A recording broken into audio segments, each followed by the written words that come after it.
What is going on, everybody? Welcome to the third ever fully inflated football podcast. I'm your host, Marcus Whitman, alter ego ThatFranchiseGuy. So this week is basically going to be the last third of what last week's show was, which was our mid-season grades and NFC player review for the first half of the season, talking about the studs and duds of the year, talking about applying my roster update via Madden to these players based on what we've seen on the field on Sundays, Mondays, and Thursdays. So today we're going to be talking about the AFC side, and it should be a bit of a shorter show.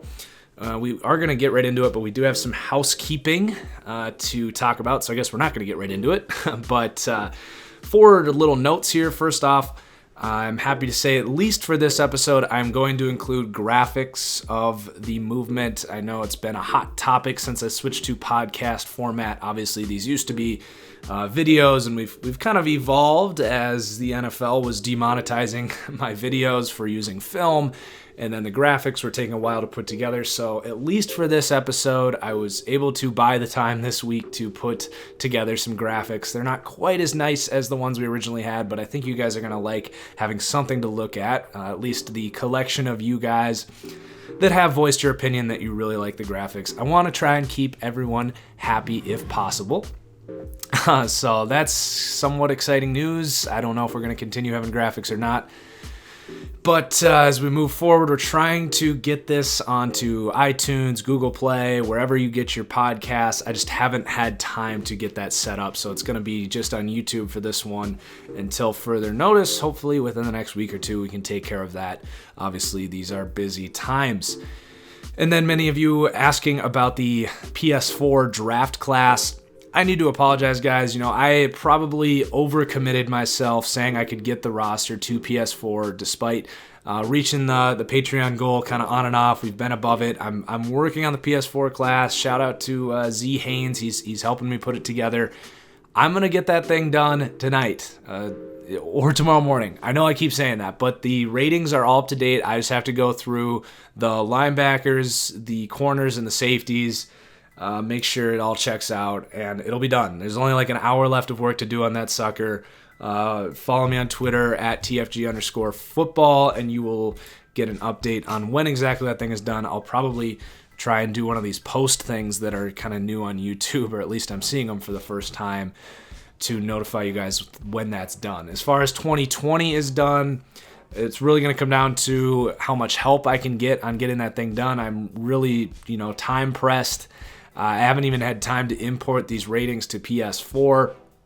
As you guys can imagine, offering that free service of updating rosters on just one console is definitely a stressor on my life. It's definitely time consuming and is more work than it might sound. So when it comes to putting it on another console, it's hard to muster up the time and motivation to get that thing done. I'm doing the best I can over here. I appreciate everyone's patience and understanding and support in general throughout this season of football. More exciting news here. My Raiders rebuild. I sat down and recorded like 6 to 8 episodes worth of stuff last night. I'm going to be crunching the editing out of those, and you can expect almost a marathon throughout this weekend through Monday of Raiders rebuild content. That series has been great. An exciting rebuild. It's been a fun one with that Raiders team, and we're nearing the end of it. We're in the third season here, and we're going to try and press this thing out and get it done by Monday or Tuesday, and then we're going to move forward and do a Giants rebuild. So that's going to be a lot of fun. The Giants is a team I've been wanting to rebuild for a while.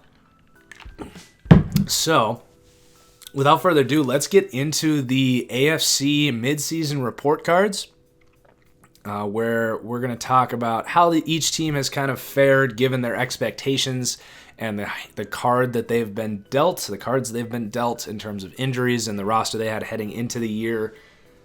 Then talk about the players on the year, the studs and the duds, who's rising and falling. So let's get into it here. Going alphabetically here through the AFC, starting with the Baltimore Ravens. They're going to get a C on the year, basically meeting expectations, if you ask me. Their defense has been solid as we expected. The offense has struggled. Basically everything we expected from this team has lived out. So studs and duds for the Ravens, just 2. That's kind of what you expect when the team has basically been on par for what I expected. So Zadarius Smith has been part of a really deep edge rotation here. He's going to go up +3. He's been really coming on lately. And then Tim Williams, another guy in that rotation. I mean, you talk about Matthew Judon, Terrell Suggs. They even try to get the Houston kid involved. So they've got a good rotation going there on the edge. It's a big part of their success defensively is the different looks they can throw at you off the edge. Tim Williams and Zadarius Smith have been a big part of that. But that is the only movement we've got for Baltimore. Looking at their midseason review, we're going to move on to Buffalo. Buffalo's going to come in here with a C-. It's been an ugly year for Buffalo, but they have put together some pretty crazy wins, like blowout wins against okay teams. On the road at the Jets, blowout, whatever, but not necessarily expected blowout wins. Let's just leave it at that. I think this team's future is interesting because you got Josh Allen, who I still firmly believe if you put the right pieces around him, he can be a good quarterback. I don't think he necessarily has accuracy issues. He could certainly improve in that regard, but he has all the talent in the world, and I like his pocket awareness a lot. But when you put him in this situation, as we're seeing, apparently anyone that isn't Matt Barkley is going to have a hard time succeeding. That's a joke. Matt Barkley is not the future here in Buffalo either. But you got to put some offensive linemen and weapons around the Bills in order to make Josh Allen successful, especially in an offensive league where it's all about quarterback play and, doing the best to have your quarterback play better, like we're seeing with Kansas City, LA, and Chicago, where you might not necessarily have the best, most efficient quarterback in the NFL, but you can get really high-level production out of that player, and that's what Buffalo needs to do. Defensively, I think this team is fine. I think the coach is actually a really good coach there, McDermott. And, the personnel is pretty good. They're a little older. The safeties and the edge rush and even the interior defensive line, it's all kind of integral for their defense, but they're veterans. So they're going to have to keep finding ways to get influxes of talent into this defense. But the future for Buffalo could be worse, I guess, is where I'll leave it. But a C- on the year. It's for a team that did make the playoffs last year, even though it was very fluky in what I would argue was the worst playoff competition for a single conference in my lifetime last year in the AFC. Anyway, the Bills have had definitely a disappointing season. So let's talk about the studs and duds for the Bills. Charles Clay, just reaching that back end of his career, not being as much of an impact here, not much of a weapon per se. -2, 81 to a 79. Deion Dawkins had a really good year at tackle last year as this team was running the ball very effectively, but this year taking a step back at left tackle. Did catch a touchdown last week, but that's not very reflective of how he's doing as a pass blocker or a run blocker. And then Shaq Lawson, a younger edge player here, doing a really good job here in Buffalo, playing really good run defense. I'd like to see him increase that pass rush, but he has definitely emerged as a starting caliber edge rusher in this league, even if that is a lower caliber one at the moment. And then Jerry Hughes has reemerged as a superstar edge rusher this year. He's kind of floated on that boundary throughout his career, but he has been dominant.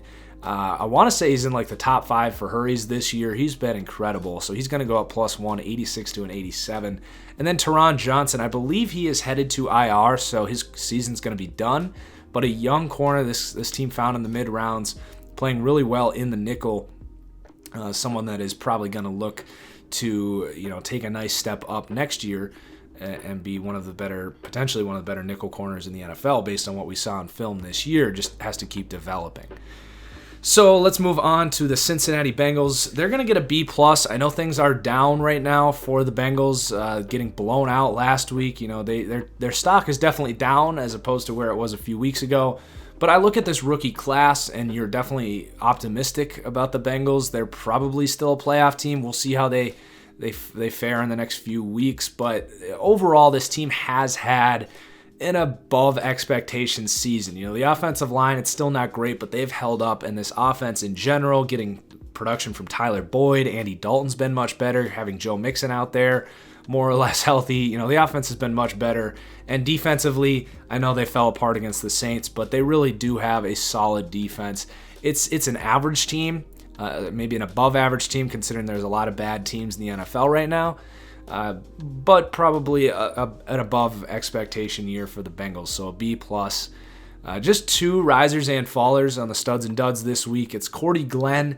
Still think it was a good move to go out and get this guy, but, Buffalo was willing to part with him. It's not like Buffalo's line's any good, but the grades are down for Glenn. Still definitely a starting caliber tackle at this point, but just not quite playing at that sort of Pro Bowl level that he once had earlier in his career. And then Andrew Billings. This is an intriguing prospect playing really well for the Bengals. And Ryan Glasgow was actually playing really well as well before he went down with an injury. But Billings, a player out of Baylor, a freak athlete on the interior, really big dude. Some people had first-round grades on Andrew Billings coming out, but had injury concerns, and it took Billings a while to kind of get acclimated in the NFL, but he's getting his opportunity now thanks to the Glasgow injury, and he's playing really well. So continue to monitor him as he plays next to Geno Atkins on that really good defensive line, so he benefits from that, of course. But Billings certainly coming on and starting to show some of that potential he had coming out. This is definitely a player that a lot of people thought was going to be a steal for the Bengals. It might finally be paying dividends here in, I think, the 3rd year. So, moving on, we've got the Denver Broncos. They're going to get a C- on the year.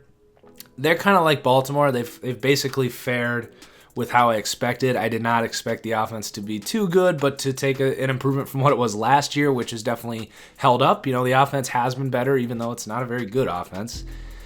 The one surprising thing for Denver, for me, has been the defense hasn't been quite as good as expected. Bradley Roby was on my breakout players list, and he's been a severe disappointment for them. And even the other Bradley Chubb, has been kind of disappointing. Like, he's been fine. I thought he was going to come in and be like a defensive rookie of the year candidate on the other side of Von Miller. That hasn't really held up. He's been solid, but he hasn't been a superstar player like I kind of thought he would. And the rest of the defense just is aging a little bit. So a disappointing year for Denver, I would say. One of the more disappointing seasons out there. This is a team that kind of had playoff hopes. So the studs and duds for this team, Ronald Leary, guard, just getting older. Still a solid guy, but taking a step back this year. And then we mentioned Bradley Roby. He's going to go -2, 77 to a 75, and Ronald Leary from 78 to a 76. Moving on, we've got the Cleveland Browns here. Browns have had a really interesting season, and I'm actually going to give them a B on the year. Heading in, I did not have high hopes for this Browns team at all. I had them last in my power rankings, and they've made me, they've proved me wrong on that. Especially Baker Mayfield, I have definitely come around on it as far as his arm talent is concerned. He has showed me much better arm talent than I saw on film at Oklahoma. So either I missed it or he's improved it. Either way, I was off on him. He's clearly looking like he's going to be, at worst, a really solid starter in this league. I've started now to see the reasons people think Drew Brees. I'm not going to go that far at this point with Baker. I still have questions about his ultimate upside, if we're going to talk about an elite quarterback, but I definitely see a guy that is going to be very serviceable and is probably going to be starting quarterback for the Browns for at least 10 years here. And then the defense has been really good, but obviously hard to give a team, despite exceeding my expectations, hard to give a team that has fired their coach and is not going to make the playoffs anything higher than a B. But, you're definitely optimistic if you're a Browns fan. They've really shown that they've got some talent here in Cleveland. They just need a coach now and some culture. So the studs and duds on the year for Cleveland, Nick Chubb really coming on. They trade Carlos Hyde, showing confidence in Chubb, and he has been the guy. He has looked even more explosive than I thought, which is saying a lot because I was a big Nick Chubb guy coming out of the draft. So a +2 here for Nick Chubb, 77 to a 79. And then Jarvis Landry, he's been a disappointment here, kind of, proving that he's a slot guy. It's not that he's been terrible. He's still probably the best weapon this team has outside of, I guess, Nick Chubb.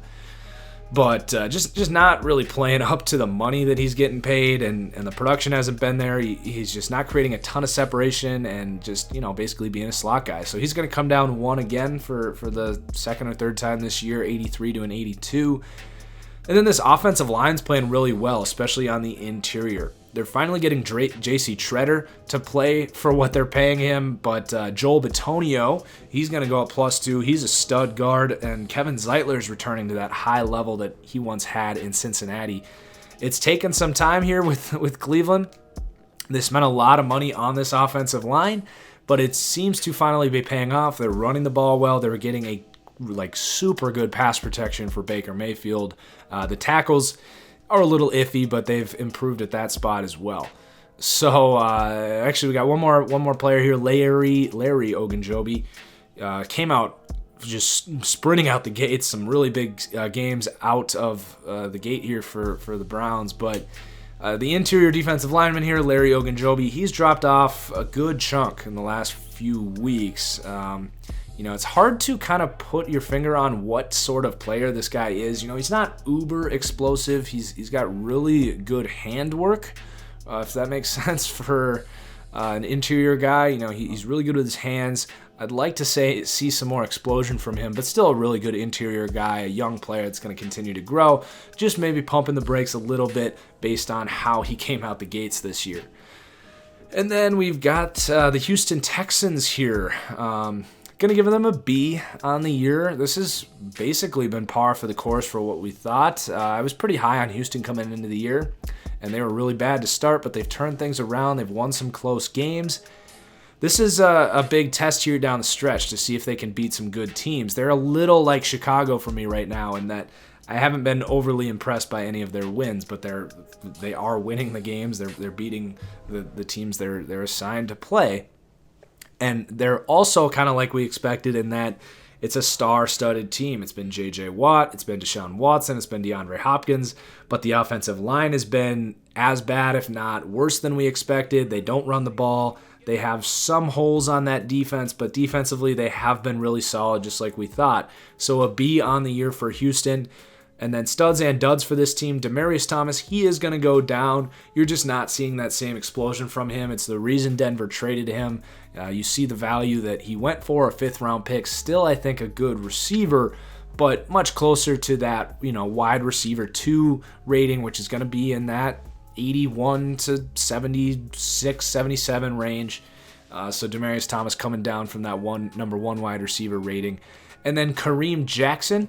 This guy's been in Houston for a long time, obviously, but he's probably having his best season, and they're moving him all around, from nickel corner to outside corner to strong safety, free safety, you name it. But wherever they seem to stick him this year, he's been killing it. He's one of the highest-rated defensive backs in the NFL this year. So he's going to get a +4, getting plenty of love this week, 74 to a 78. You can really play this guy wherever you want. He's just a really smart, instinctive defensive back and a good run defender as well. And then Justin Reed, my boy, this guy, I had a 1st-round grade on him, was so surprised to see him go in the 3rd round. I thought it was just a steal for Houston, who I felt needed defensive back help, and he's been just a baller at safety, really showing that athleticism. He's been incredible in run defense as well, so good for Justin Reed, looking to be one of the good up-and-coming young safeties in this league. Definitely excited to keep an eye on his progression as we move forward. So next we've got the Indianapolis Colts, who have really come on lately. This was a team that was consistently ranked 31, 32 heading into the year. I was much higher, 20. So they've shown that upside the last few weeks. Andrew Luck has been pretty much spotless since he came back from that shoulder injury. A lot of people thought that he might never play again. I did not take that tone. But the Colts are definitely stock up right now. Really impressed with this defense. The draft has been really good. Most of their draft picks are working out for them this year. So just in general, a good year for the Colts. Their overall standing isn't necessarily reflective of that. I think they're going to turn this thing around and at least get to 500 and enter next year with a lot of momentum. which is good because I don't think a lot of people, myself included, were thinking, even frankly playoffs for the Colts. That was a bit of a long shot. So to be in that conversation is nice. We'll see how they do against Tennessee this week. That's really going to make or break the tone for the Colts this season. But you definitely have a positive outlook for the Colts moving forward, hence the B+. So the studs and duds for the Colts. Eric Ebron looking like one of the better free agent signings of the offseason, just pairing so well with what they want to do. They have taken mega strides to be a more physical team, both offensively and defensively, which has meant more heavy tight end packages and a lot of Eric Ebron on the field. This guy's a touchdown machine, but he's been explosive this year. He has shaken off those drop issues that he had for years in Detroit. I mean, this is a guy that went very high in the first round. He was picked ahead of Odell Beckham. So finally starting to show some more consistency in his career, which has really been what's plagued him because we know he has the physical upside. This guy is a freak of an athlete, but he's been a great weapon for the Colts. And then we've got some love for this offensive line. Mark Glowinski, who they brought in from Seattle, he's been a rock at guard every week. And then Braden Smith, this was an excellent pick by the Colts. He was a guard at Auburn, but comes out in the combine, has a freak workout, and at 6'6", I had actually a second-round grade on him. I was pretty high on this Braden Smith. I actually think I mocked him at one point in the first round of the Vikings. So he comes into the Colts organization here, sits for a little bit. They have some injuries at tackle, and they say, this Braden Smith guy, he's just kind of chilling here. He's a big guy. Let's stick him at right tackle and see how he does. And he's playing really well there at right tackle. And then obviously Quentin Nelson has been fantastic at left guard. And they now have Anthony Costanzo healthy. They have Ryan Kelly healthy. So from left to right, we're talking about all of a sudden this Colts offensive line that was a laughing stock for the better part of 3 or 4 years. We're now talking about one of the best offensive lines in the NFL. Now let's see them prove it through a longer stretch against better competition. But they've really turned this thing around quickly.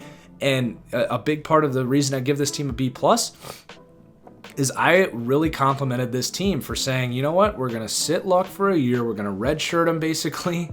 A little different obviously, but we're just going to beef this team up. We're going to become a badass front, both offensively and defensively, and just totally change the tone of this organization. And they have so far proven that they've done that. So it's, it's a very rainbows and butterflies report about the Colts right now.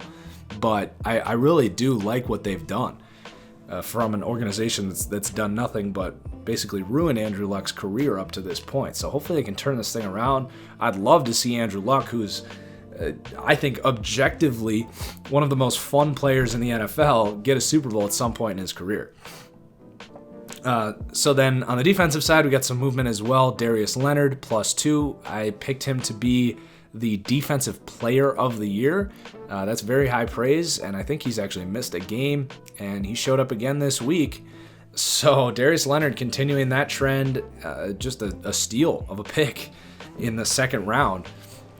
And then Pierre Desir, I don't know. He's been their best cornerback, so he's going to get a +4, 69 to a 73, a veteran there. Man, I can't shake this cold. The Jacksonville Jaguars are going to get an F, and that's basically based on public perception. We're talking about a team that ESPN, NFL was ranking this team in the top 5 consistently. I think I saw them as high as 3. I was not as high. I had them at like 23, and now apparently I'm high on Jacksonville. That's just how this thing goes, apparently, because I got Jacksonville at like 21 or 22 now, and NFL's got them at 25. So Blake Bortles been a disaster. The F here comes from the fact that this team did nothing to bring in anyone else. Sign Ryan Fitzpatrick. Be the team that trades for Teddy Bridgewater. You gotta do something. This lack of self-awareness is what drives me insane. And people are like, oh, you hate Jacksonville. You hate the Redskins. You hate the Titans. Like, no, I don't hate any team. What I do hate, though, is when front offices do a terrible job and make just mind-numbing decisions. And that's why I love what the Colts have done, because That's what I like to think I would have done, is just be like, we need offensive linemen. We need Andrew Luck to not get hurt. Let's fix that. The Jaguars, this lack of self-awareness to look at your team who has a dominant defense personnel-wise, and frankly, some decent playmakers on the offensive side of the ball. You got Leonard Fournette. To look at this team and look at Blake Bortles' film and say, we're good, is just disgraceful. Like, I get he had a decent run in the playoffs, and I get that you had to bring him back for that reason. That's all fine. I mean, personally, I would have at least considered, letting him hit the market and talk to Kirk Cousins, which they didn't even frankly consider. But, I get that you bring him back, but to then not draft anyone and just not sign anyone other than Cody Kessler, F. Just straight up F. You failed the season, Jacksonville. You screwed your fans. This team's window is now closed because this defense is getting older. Jalen Ramsey already says he wants to leave, and your offense sucks. So great job, Jacksonville. You done did it. The duds on the year for Jacksonville, no risers for Jacksonville. Carlos Hyde was just kind of rated a little high. Still a good running back. I still like Carlos Hyde, but he's been passed up by enough teams now to show that, he's solid, but he's not a star running back at this point. Keelan Cole, really disappointing. He just disappeared entirely. 73 to a 72 for Keelan Cole, the wide receiver, who had a couple games early, but just literally disappeared. And then Telvin Smith, a really disappointing season coming off a good year last year. It's like he forgot how to tackle it sometimes. He can't get off blocks, which you would expect for a 6'3", 215-pound linebacker. I mean, this guy is lighter than a lot of strong safeties in this league, so do keep that in mind. They're asking him a lot, but he's showing some weaknesses at that linebacker position, which you would expect for a smaller guy like that. Still a good player, though. And then A.J. Boye, he's regressed. Jalen Ramsey not living up to the year he had last year, at all. So both those corners are going to come down too. Still, you could argue the best corner duo in the NFL. Still some really good players, but just kind of lowering their ratings from what were excellent seasons last year. They have not repeated what they had last year. So then we've got the Kansas City Chiefs here. The Chiefs are going to get an A+. They've just killed it this year. The offense has been historically efficient. Patrick Mahomes looking like a future Hall of Fame type of quarterback, just really killing it. Still some moments from Mahomes, some interceptions, some overthrows, which is to be expected for a young quarterback who entered the NFL very raw. But you're definitely going to continue to see progression from Patrick Mahomes, and I think is going to be right there with the Wentz, Luck caliber quarterback here before too long. Just needs more experience, more reps, all that.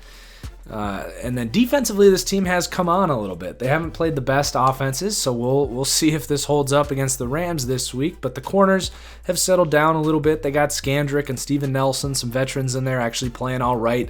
But I think a lot of that goes back to the pass rush from Justin Houston and Dee Ford, who entering this year, I was a little higher on this Chiefs defense, and it was because of this pass rush, expecting Justin Houston to kind of get into things a little bit. Didn't necessarily see this big of a uptick from Dee Ford, though I did kind of see a bounce back coming, but not to this effect. He's been one of the best edge rushers in the NFL this year, so Dee Ford has been a huge boost for this defense. Eric Berry's weird.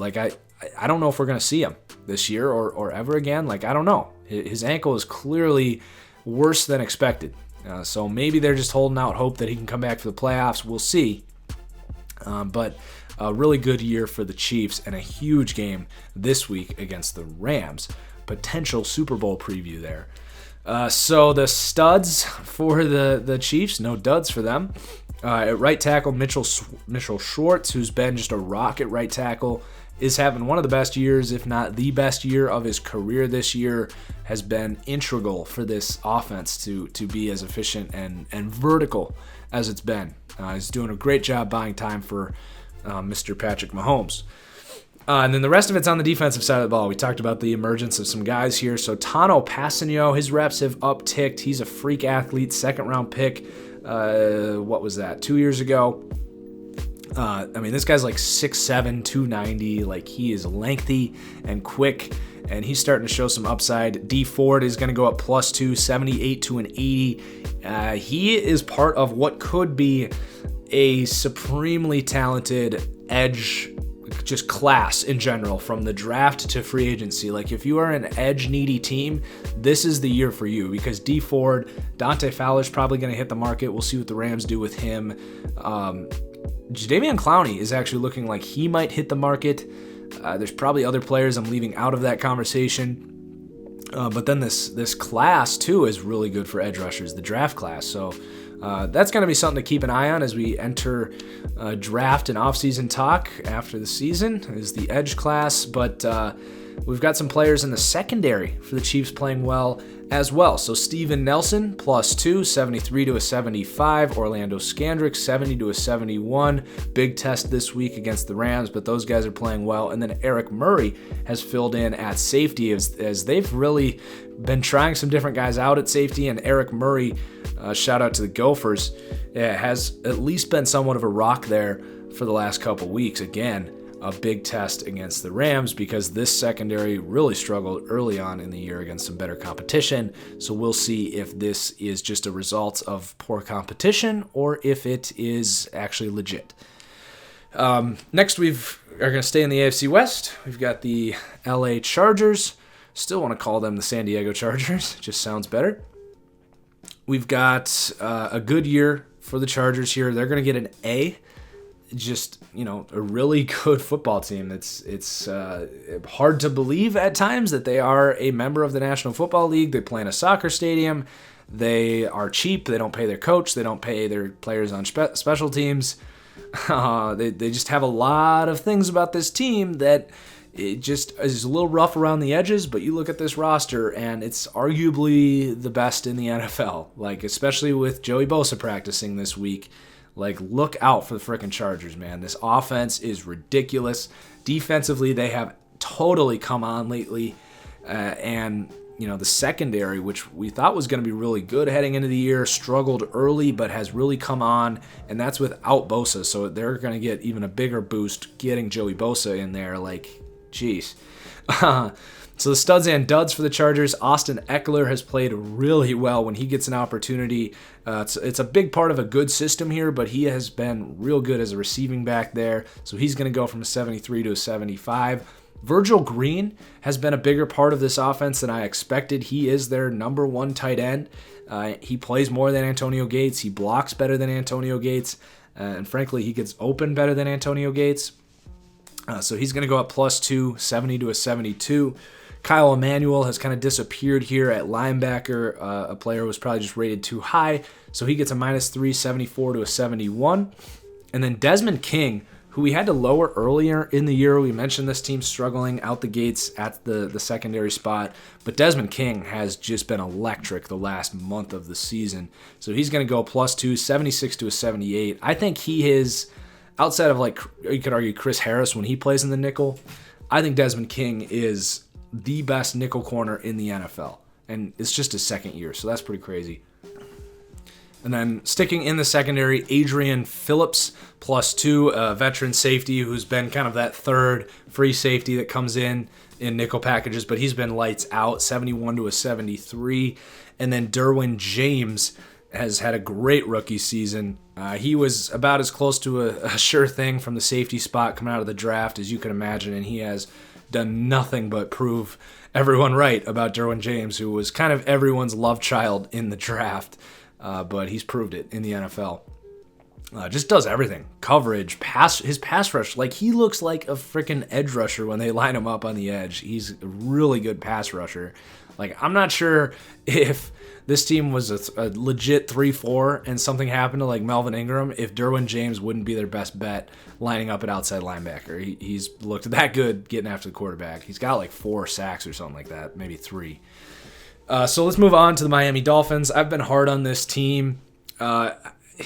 Look, you just have a certain ceiling with Ryan Tannehill. I know he's been injured, but they have kind of set up this team to try and be like a 9 or a 10 win team with Ryan Tannehill. They're basically trying to be the Bengals, but they don't have AJ Green. So, I think that the awareness of this team overall has been a little off. I question basically every move they made this offseason. Like, I didn't get bringing in Robert Quinn. I didn't totally understand, the Danny Amendola signing or the Albert Wilson signing, though the Albert Wilson signing was pretty good. I just think this team is a little stubborn in saying that they can even be a playoff team. But, like, even if they can sneak into the playoffs, and again, I get Ryan Tannehill's been injured, but I don't think the difference between Ryan Tannehill and Brock Osweiler is really that much. But even if this team sneaks in, like, that this current team is not winning a Super Bowl.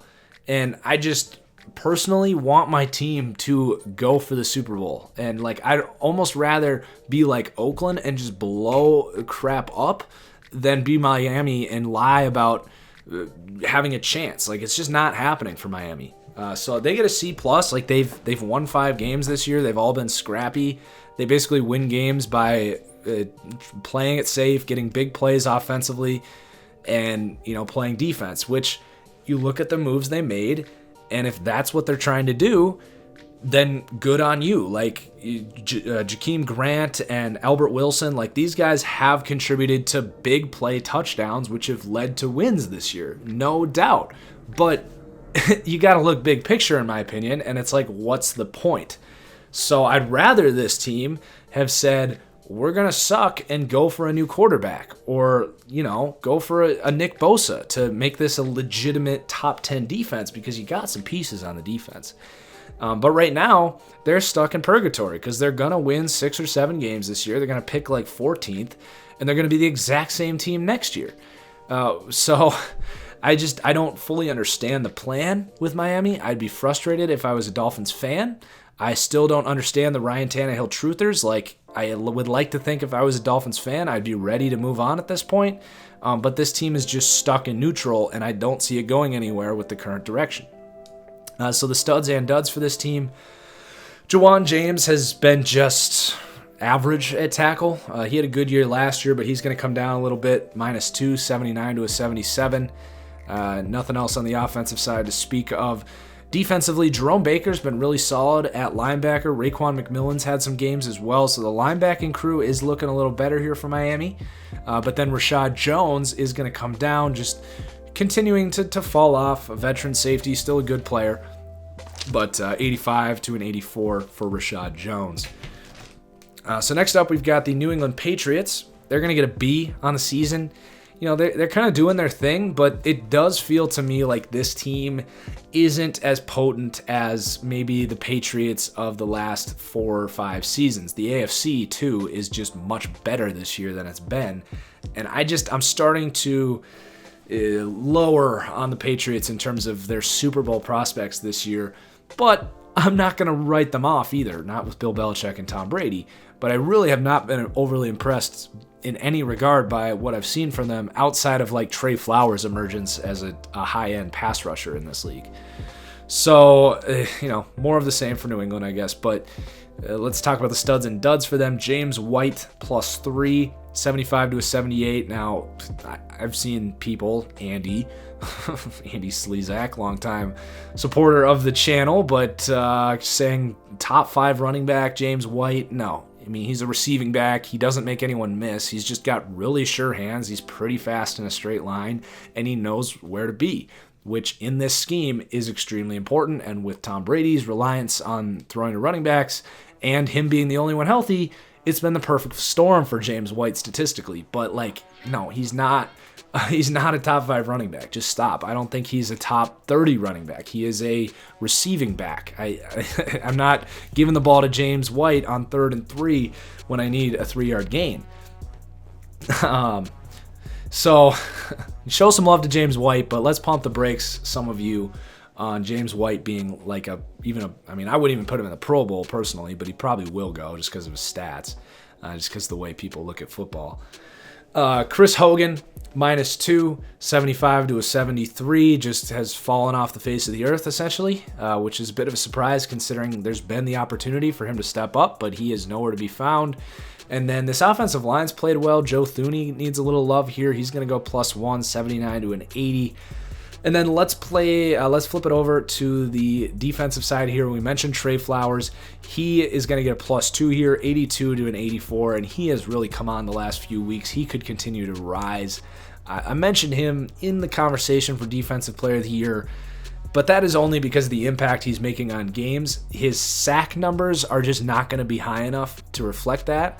But you watch the Patriots, and he's the guy that can actually put pressure on the opposing quarterbacks. And that's something I've been critical of the Patriots defenses in the past, is that they don't really have that guy that can wreck games. And Trey Flowers looks like he might be the first time they've had that since Chandler Jones was there. So we've got Lawrence Guy on the interior here, +1, doing a good job in run defense. Jason McCourty, just a zombie season. Again, he had a zombie season last year. This year he started slow, playing great in the last month or so as this defense has turned things around. So a +3 for Jason McCourty, looking like a true starting caliber corner out there. And then Duron Harmon. This guy's been a rock at that third free safety for this team. But he has been much less of an impact. He's going to come down a little bit, 76 to a 75. All right, 4 teams remaining here. We've got the New York Jets, who are going to get a D+ on the season, just really outside of Darnold, and even you could argue Darnold. We'll see. I'm taking a wait-and-see approach with him and all these rookie quarterbacks who, God, this could go down as one of the biggest wastes of an all-time great quarterback class, in my opinion. I thought that before what I now think of Baker Mayfield, but you look at Baker, who I still think has a solid career, but I'm not confident in Cleveland to put the right pieces around him. Sam Darnold, who's getting no help. Josh Allen, who's obviously getting no help. Josh Rosen, who doesn't get any help. And we'll see what happens with Lamar Jackson, obviously. But we could be talking about a serious wasted class here. But let's get back to the Jets. They need more talent all across the board. They don't have a ton of great players on defense, but they do have some serious impact players there to build around. And then offensively, they just need everything. I like the guard there. What's his name? Brian Winters. He's a good player, but other than him, I don't like any of those starting linemen. They need receivers. They need a running back outside of Crowell, who's just fine. So the Jets just need to have a good offseason and do everything they can to basically save Sam Darnold's career at this point, because it's trending downwards. And I'm not entirely sure that this injury that he had is something that would normally keep him out of a game. They could just be saying, look, we don't need to rush this with you because the surrounding core here is just terrible. So maybe that's a good call by the Jets to just throw Josh McCown out to the Wolves. Let's talk about the studs and duds for the Jets. They do have some studs, despite what we just said. Christopher Herndon looking like a good draft pick. We'll see what kind of tight end he is in terms of upside, but he's been the best guy they've got right now, and he's been one of the better weapons for that offense. And then Nathan Shepard also looking like a good pick. Now, this guy's a little older, so you would hope he can come in and be an impact, but that said, he's making an impact as a rookie. We'll see how much he can develop. Henry Anderson is going to come down 1, 76 to a 75. Just a poor year for him recently. And then Mike Pennell, veteran interior guy, he, on the other side, has been good on the interior. So +2, 69 to a 71. And then both these safeties are going to get a +1. The first and second round picks for this team last year, Marcus May, Jamal Adams, looking like a really good safety duo heading forward. So the Jets just need to add more pieces. But they've got some young guys stepping up.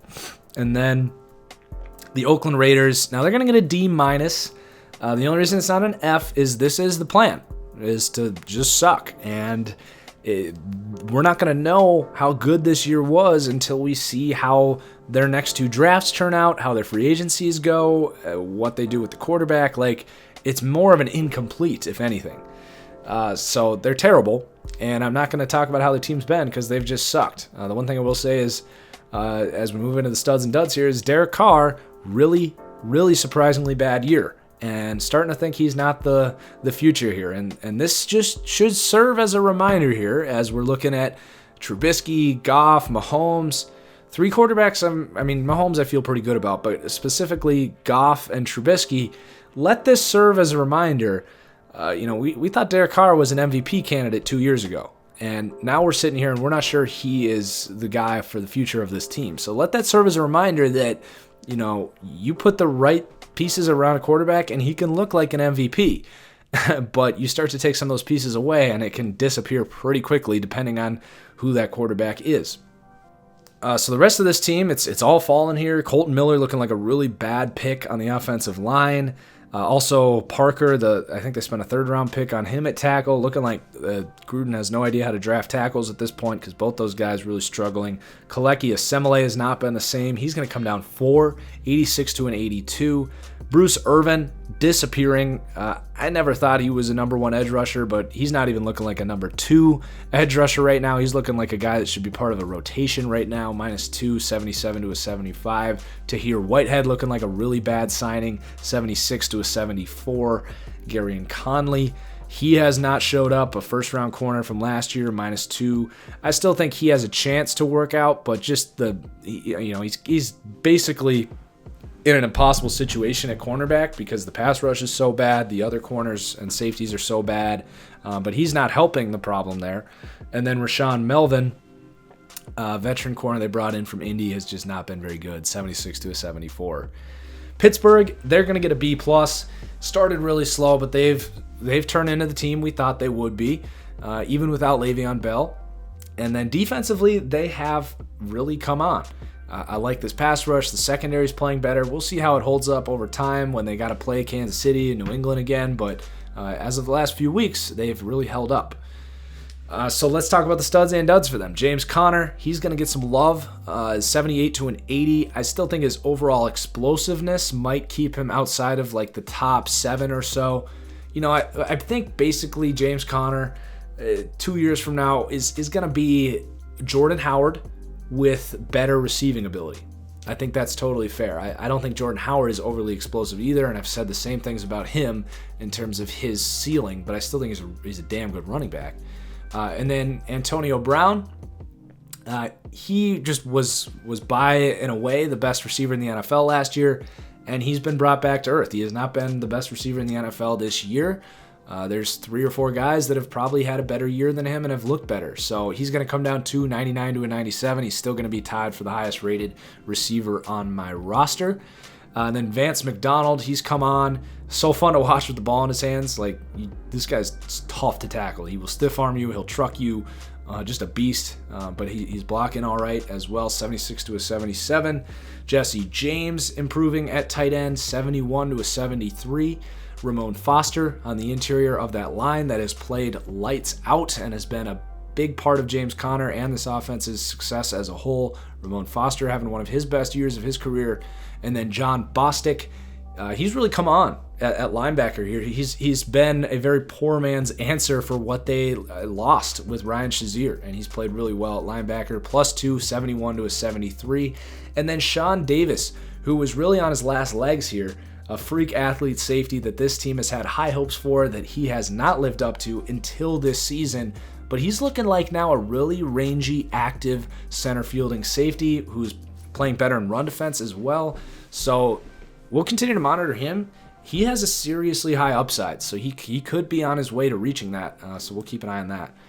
And then our last team here, it looks like we're going to be under an hour here, which is new. But Tennessee, they're going to get a B on the year. They've basically just existed where we thought they would be. They've floated around the middle of the league this entire season. They've got a really solid defense. Their offense is just a little below average, but they can make a few plays. And that's really all you can say about this team. There's not a whole lot else to say. So let's just get into the studs and duds for them. Corey Davis is going to get a +1, 77 to a 78. Had, other than his playoff game last year, probably the best game of his career against New England last week.